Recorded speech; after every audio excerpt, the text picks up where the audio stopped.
अब से कुछ ही देर में ममता बनर्जी शहीद दिवस के मंच से पूरे राज्य को संबोधन करेंगी। उसके पहले ये तस्वीर हम आपको दिखा रहे हैं सेंट्रल पार्क की, जहां खुद राज्य के मंत्री एवं विधायक सुजीत बोस तमाम कार्यकर्ताओं की देखरेख कर उन्हें एक के बाद एक बस में बैठाकर शहीद दिवस के मंच के लिए रवाना करते हुए दिख रहे हैं।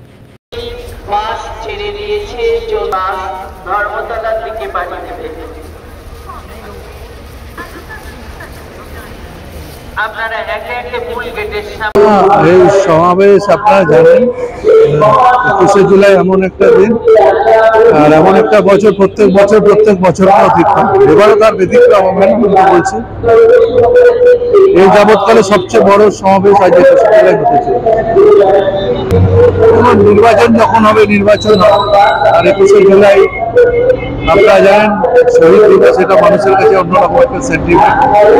সেই জন্যই যতই বাধা যতই উপেক্ষা হোক মানুষ কিন্তু আজকে ধর্মতলা পৌঁছাবে মমতা ব্যানার্জির সরকার। না, সেটা তো আজকে বাংলা বলা নিষিদ্ধ। আজকে দেখছেন যে বিজেপি শাসিত রাজ্যগুলোতে যারা বাংলা বলছে তাদেরকে অ্যারেস্ট করা হচ্ছে, তাদেরকে ক্যাম্পে নিয়ে যাওয়া হচ্ছে, তাদেরকে থানায় নিয়ে যাওয়া হচ্ছে। আমরা প্রতিবাদ করছি। আমরা মনে করি বাংলা ভাষা আমরা যারা কথা বলি এবং অন্য ভাষারও আমরা সম্মান করি, যারা অন্য ভাষার লোক আছে, কিন্তু বাংলা ভাষাকে যারা মনে করবে অপমান করবে কিংবা বাংলা ভাষাকে আক্রমণ করবে, বাংলার মানুষকে আক্রমণ করবে, মমতা ব্যানার্জি ছেড়ে দেবে না, আমরাও ছেড়ে দেবো। লোকে দেখছে যারা বড় বড় কথা বলে মানুষ বুঝতে পারছে।